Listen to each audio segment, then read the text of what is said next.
मुझे सुरक्षा चाहिए और इंसाफ चाहिए।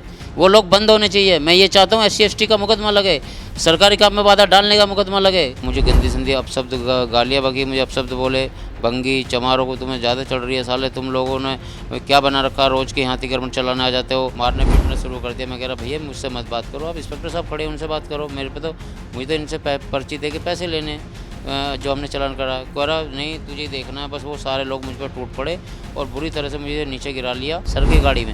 कह रहे कि तू हमें क्या बंद कराएगा, हमारी तू अभी जानता नहीं हम कितनी बड़ी फोर्स है हमारी, हमें मुआवजे वाले लोग हैं। 3 में से 2 को जो उन्होंने बिठाया हुआ था, एक इंस्पेक्टर साहब बैठते हैं वहाँ, शायद कुछ पता नहीं लिखा पढ़ी करते हैं उस रूम में, तो AC लगा हुआ है उसमें, उस रूम में उनको बिठा के कोल्ड ड्रिंक पिलाई जा रही थी। तो अब ये बताइए सर, मेरा हाथ टूट गया, मेरा पैर में दिक्कत, तो अब ये बताइए मेरे 3 बच्चे हैं, मैं रेंट पे रहता हूँ, मुझे कौन मेरे बच्चों को पालेगा ये बताइए। अगर अभी तक किसी ने भी संज्ञान नहीं लिया, किसी भी ने, ना तो अधिकारियों ने ना हमारे स्टाफ ने, किसी ने भी, कि भाई उस बंदे का क्या हुआ है। मैं लगातार धमकियाँ मिल रही है कि फैसला ले ले, वरना अभी तो कुछ नहीं हुआ, हम तो भैया 2-4 लाख रुपए भी, 2-4 करोड़ रुपए भी लगा देंगे, क्योंकि हमारे बच्चों का मामला है। नमस्ते, मैं शुभम और आपने देखना शुरू कर दिया है नेडिक न्यूज़।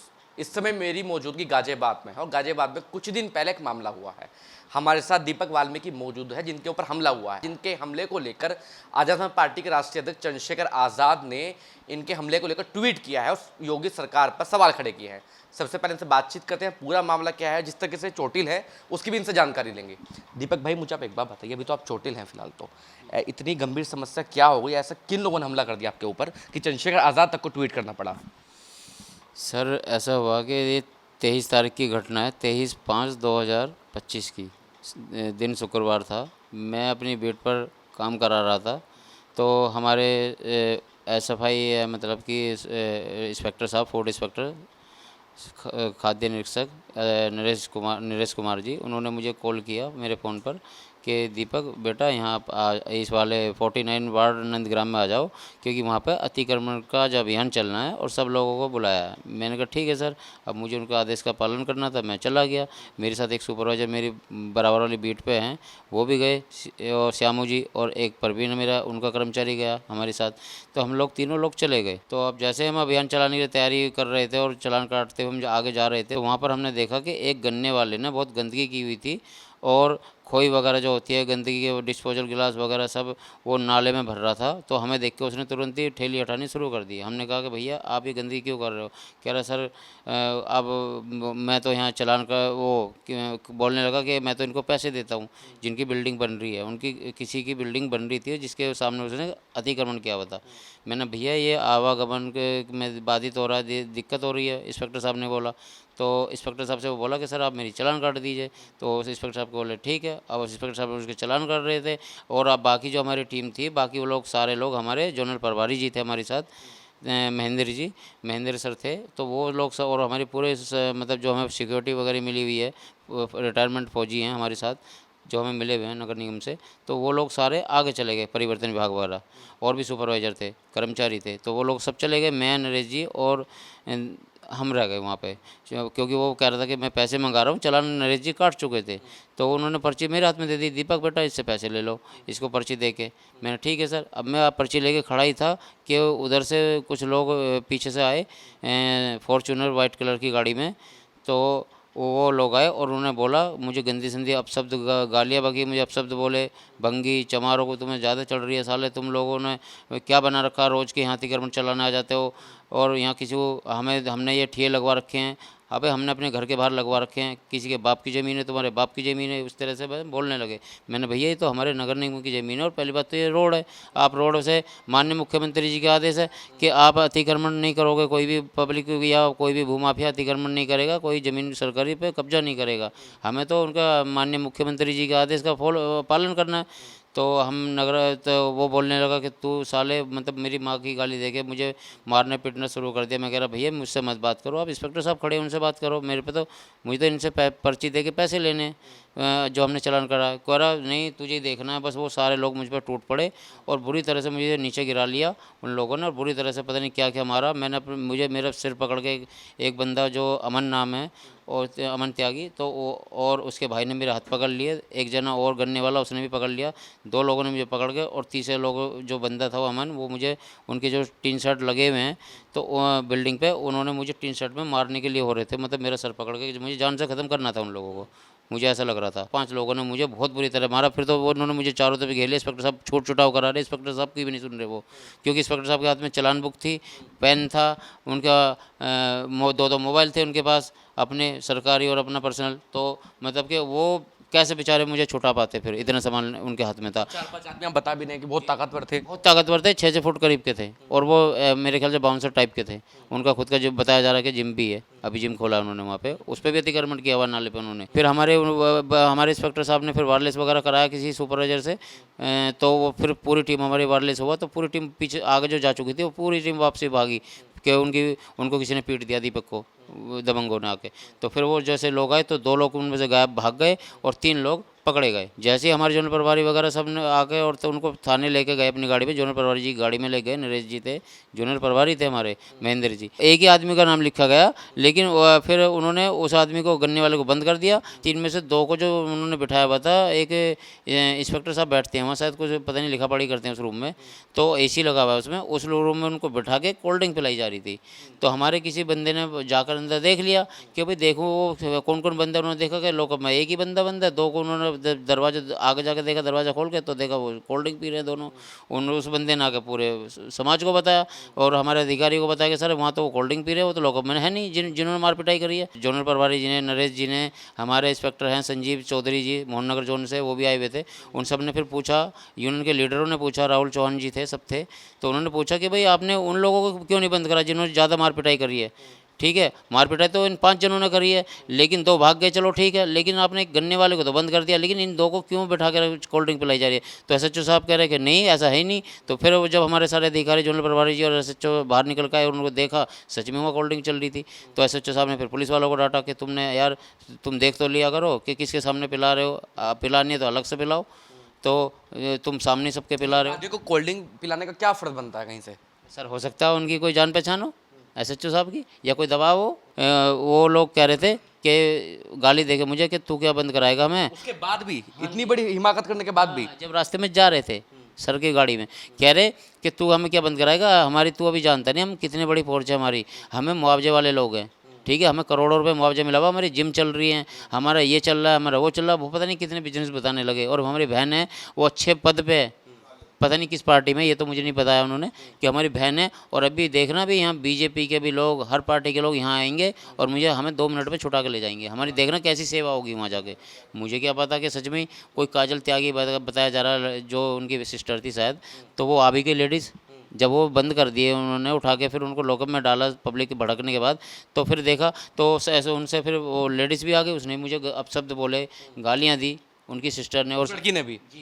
ये पुलिस स्टेशन की बात कर रहे हैं आप? जी, थाने की, और थाने के पुलिस SHO साहब के सामने गाली दी, सब पुलिस वालों के सामने गालियाँ दी, ठीक है ना। अगर आपको यकीन नहीं है तो आप वहाँ पे फुटेज है, कैमरे लगे हुए हैं थाने में, उनकी फुटेज निकलवा लीजिए, पता लग जाएगा, दूध का दूध पानी का पानी हो जाएगा कि सच में गालियाँ दी नहीं दी। उन्होंने बोला महेंद्र जी ने कि जोनल प्रभारी जी ने और इंस्पेक्टर साहब नरेश जी ने कि भाई आपने सर ऐसा क्यों किया, तो कह रहे कि यार इनका FIR में नाम ही नहीं है। तो उन्होंने बोला कि यार नाम क्यों नहीं है, जब हम पकड़ के लेके आए हैं, कहने लगे आपने नाम नहीं लिखा उस एप्लीकेशन में। वो बोलने लगे जोनल प्रभारी जी कि यार एक बताइए, पुलिस का काम आधा तो हमने कर दिया, तो आधा काम तो बाकी काम तो पुलिस का है ना भाई, वो हम मुजरिम पकड़ के ले आए पब्लिक, या हम ले आए, हम अधिकारी है, हम जब लेके आए हैं अधिकारी तो उनको पुलिस का काम है कि उनसे सख्ती से पूछताछ करे। फिर उन्होंने फिर ACP मैम को फ़ोन कराया, ACP मैम आ गई 10 मिनट बाद। फिर ACP मैम ने बोला कि आप जोनल प्रभारी जी आप नाराज़ ना होइए कि आपके साथ पूरा कोऑपरेट होगा, आपके कर्मचारियों के साथ भी और आपके साथ भी, कि अब हम एक काम करते हैं, आप एक एप्लीकेशन अलग से लिखिए,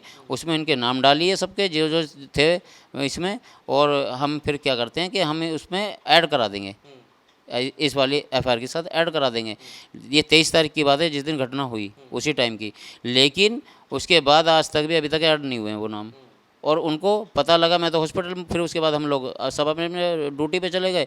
मुझे हॉस्पिटल लेके चले गए जोनल प्रभारी जी, क्योंकि मेरा मेडिकल भी पुलिस वालों ने पहले करा चुके थे। तो मेडिकल में वहाँ सरकारी हॉस्पिटल एमएमजी में भी मेरी हाथ की हड्डी टूटी हुई आई है और पूरा चूरा हुआ पड़ा है हड्डी का, ठीक है, और पैर में पूरा ये सब दिक्कत थी। तो अभी भी देखो मेरा दिक्कत है, आज चौथा दिन हो गया, चला नहीं जा रहा है। तो अब ये बताइए सर, मेरा हाथ टूट गया, मेरा पैर में दिक्कत, तो अब ये बताइए मेरे 3 बच्चे हैं, मैं रेंट पे रहता हूँ, मुझे कौन मेरे बच्चों को पालेगा ये बताइए। अगर वो तो मुझे उसमें मार रहे थे लोहे के, उसमें इंग्लैंड में सर पकड़ के, अगर मैं मर जाता उस टाइम तो कौन मेरे को किसकी जवाबदेही होती है बताइए आप। अभी तक किसी ने भी संज्ञान नहीं लिया है, किसी भी ने, ना तो अधिकारियों ने, ना हमारे स्टाफ ने, किसी ने भी, कि भाई उस बंदे का क्या हुआ है। सर यूनियन को तो पता नहीं क्या डर बैठा रखा है अधिकारियों ने, यूनियन बोलने को तैयार नहीं है कोई भी। पता नहीं क्या बेचारों को उनको डर है, क्या है, या नौकरी हटाने का उनका डर है, क्या दिया हुआ है समझ में नहीं आ रहा। और मुझे लगातार धमकियाँ मिल रही है कि फैसला ले ले, वरना अभी तो कुछ नहीं हुआ, हम तो भैया 2-4 लाख रुपए भी, 2-4 करोड़ रुपए भी लगा देंगे, क्योंकि हमारे बच्चों का मामला है। तो ये बताइए कल को मुझे कोई दुर्घटना होगी, कुछ जो मुझे जान से मार दिया, मैं क्या करूँगा, मेरे बच्चों को कौन पाले। मैं के बाद से आपकी रेकी भी की जा रही है प्रॉपर। हाँ, और मैं बाहर नहीं निकल पा रहा हूँ। पुलिस प्रोटेक्शन चाहिए मुझे, सुरक्षा चाहिए, मेरे बच्चों की मुझे सुरक्षा चाहिए बस। मेरा तो सरकार से और पूरे जितने भी हमारे मुख्यमंत्री, माननीय मुख्यमंत्री जी हैं, प्रधानमंत्री जी नरेंद्र मोदी जी, तो जो ये कहते हैं कि हमारे कर्मचारी पे अटैक जो भी करेगा उसको बख्शा नहीं जाएगा, बुलडोज़र चलेगा। अभी तक उसकी आप जाके देखिए, पूरा अतिक्रमण किया हुआ है बिल्डिंग जो आधी रोड पे बनी हुई है, अभी तक कोई बुलडोज़र नहीं चला है वहाँ पे। आज चौथा दिन है, बुलडोज़र क्या चलेगा वहाँ पे, कोई टीन शेड हटाने भी नहीं गया अभी तक। एक ही धारा मतलब एक ही बस 151 में हुई है मुकदमा जो हुआ है उन पर, और वो भी एक गन्ने वाले पे हुआ है बस। बाकी हत्या का प्रयास जो इतने सारे फ्रैक्चर है उस पर कोई धारा नहीं बनाई है। धारा नहीं बनाई, क्योंकि मेडिकल तो तभी आ गया था पुलिस वालों को, तो चाहते तो उसी टाइम बन जाती धाराएं, क्यों नहीं बनाई ये बताइए। इसका मतलब दबाव था उनके ऊपर, या तो दबाव था या उन्होंने एसएचओ साहब ने पैसे लिए हैं, कुछ तो था ये बताइए। मैं सरकारी आदमी हूँ, सरकारी एसएचओ साहब भी है, तो उन्होंने क्यों नहीं कराई ये कार्रवाई। दूसरी सवाल इसमें ये भी उठता है कि आप अपना पर्सनल काम तो करने नहीं गए थे, ये तो सरकारी काम है, बाधा का काम है एक तरीके से। मुख्यमंत्री जी के आदेश हैं कि हमें कि कोई भी भूमाफिया बख्शा नहीं जाएगा और उनको अतिक्रमण हटाया जाएगा। पब्लिक को परेशानी होती है, मेन रोड पे ये लोग के अतिक्रमण कर लेते हैं, एक्सीडेंट होने का चांस होता है, तो ये बताइए। तो फिर हम तो यही काम करने गए थे ना। मुकदमा सरकारी काम में बाधा का भी बनता है, मतलब टोटल सरकारी काम में बाधा डालने का बनता है, कई सारे मुकदमे बनते हैं, लेकिन अभी तक तो कोई भी नहीं लगा उन पर बताइए। गुंडा एक्ट है, भूमाफिया हैं, अभी तक क्या हुआ है, नगर निगम के नाले को पूरे को घेरा हुआ है। तो आप कार्रवाई से संतुष्ट नहीं है, आगे की क्या योजना बन रही है मुझे बताइए। अगर कार्रवाई नहीं होती है तो मैं धरने पे बैठूंगा, माननीय मुख्यमंत्री साहब से मिलूंगा, लखनऊ जाऊंगा बच्चों को लेके, और माननीय मुख्यमंत्री के आवास पे बैठूंगा धरना देके। अभी हम सोशल मीडिया चला रहे थे, जो आर्य समाज पार्टी के राष्ट्रीय अध्यक्ष हैं उनका ट्वीट आया है, तो उनके कार्यकर्ता बातचीत करने आए नहीं आए अभी तक। हाँ, माननीय चंद्रशेखर जी के कार्यकर्ता आ रहे हैं, और हो सकता है कि चंद्रशेखर जी का भी उनके लोगों से बात हुई है कि वो चंद्रशेखर जी भी आने के लिए तैयार हैं, और हो सकता है कल परसों में वो आ भी जाएँ। तो मतलब कि उन्होंने बहुत काफ़ी हेल्प करी है, और अभी भी कर रहे हैं, और यूनियन लोग भी कर रहे हैं। मेरी यूनियन बहुत अच्छी है, यहाँ 2-4 लोग जो मेरी यूनियन चला रहे हैं वो भी बहुत अच्छे हैं। कमिश्नर साहब पे मुझे पूरा भरोसा है, एसीपी मैडम पे पूरा भरोसा है, लेकिन एसएचओ साहब पे भरोसा नहीं है। जो आदमी मुजरिमों से पूछताछ नहीं कर पा रहा, उनके नाम नहीं ऐड कर पा रहा, तो वो उससे ज़्यादा पकड़ के भी हमारे जोनल प्रभारी लाए हैं। देखो मजे की बात, के अधिकारी पकड़ के ला रहे हैं, इतने बड़े हमारे अधिकारी हैं वो बेचारे, इतने अच्छे आदमी हैं हमारे अधिकारी, नरेश जी इंस्पेक्टर साहब, और वो कि पकड़ के अधिकारी लेके आ रहे हैं, और एसएचओ अपने काम नहीं कर रहे हैं। अब मेरा आखिरी सवाल आपसे ये है, जो प्रशासन है, नेता है, उनसे क्या अपील करना चाहेंगे आप? मैं तो ये प्रशासन से ये अपील करना चाहता हूँ कि मुझे एक तो पुलिस प्रोटेक्शन चाहिए, और मुझे फ़ोन आ रहे हैं, मुझे लोग बार बार कभी कहीं मेरी रेकी की जा रही है। कल को अगर मुझे एक्सीडेंट मतलब किसी से उन्होंने गाड़ी चढ़ा दी मेरे ऊपर, कुछ भी करा दिया, तो ये बताइए वो तो मैं एक्सीडेंट पे दिखाया जाएगा कि भाई एक्सीडेंट हुआ है, जबकि उनका तो पूरा प्लान चल रहा है मेरे को मारने का। ये बताइए तो मेरे बच्चों को कौन पालेगा। तो सिर्फ आपको सुरक्षा चाहिए? मुझे सुरक्षा चाहिए और इंसाफ चाहिए, वो लोग बंद होने चाहिए। मैं ये चाहता हूँ SC/ST का मुकदमा लगे, सरकारी काम में बाधा डालने का मुकदमा लगे, कई सारी धाराएं बनती है जो कि एक भी नहीं लगी उन पर। आप देख रहे हैं नेट्रिक न्यूज, साहस सच कहने का।